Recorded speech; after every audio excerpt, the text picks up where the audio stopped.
দেখুন স্যারেরা, এই শহরে আজ পর্যন্ত যা যা ক্রাইমস হয়েছে আমি সবটা দেখেছি, নিজের চোখে দেখেছি। এই একটি ক্রাইম আমি আমি জানি না কখন হলো, আর আপনারা সবাই আমার কাছে এসে পড়লেন। আর আমি জানি না বলছি তো। আপনারা কেন কেন বিরক্ত করছেন আমাকে? আরে আমার মা ঘরে বসে আছে আমার জন্য, আর আমি তো এসব ছেড়ে দিয়েছি। আমি এখন খবর রাখি না কে কি করছে, কোনখানে কি ক্রাইম হচ্ছে, আমি সত্যি খবর রাখি না। আমি জীবনটা পাল্টে দিয়েছি। আমি আমি নিজের মধ্যে বদল আনার চেষ্টা করেছি, আর তারপরও আপনারা আমাকে বিরক্ত করছেন।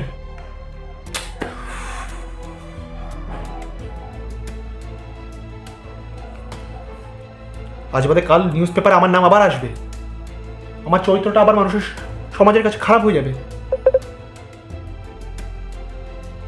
হয়তো আমাকে অ্যারেস্ট করে নেন আপনারা, হয়ে গেল তো, শেষ। আমাকে অ্যারেস্ট করে নেন, শেষ। আমি আর কিছু চাই না, কিন্তু আমাকে বিরক্ত করবেন না প্লিজ। যদি আপনাদের ডাউট হচ্ছে আমি কিছু করেছি, তাহলে প্লিজ স্যার, প্লিজ করে নিন আমাকে অ্যারেস্ট। আমি চলে যাব, তবে অল্প অল্প করে আমার আমার চরিত্রটা, আমার আমার ক্যারেক্টার অ্যাসিসিনেশনটা করা বন্ধ করুন প্লিজ। আমি হাত জোর করছি আপনাদের সবাই।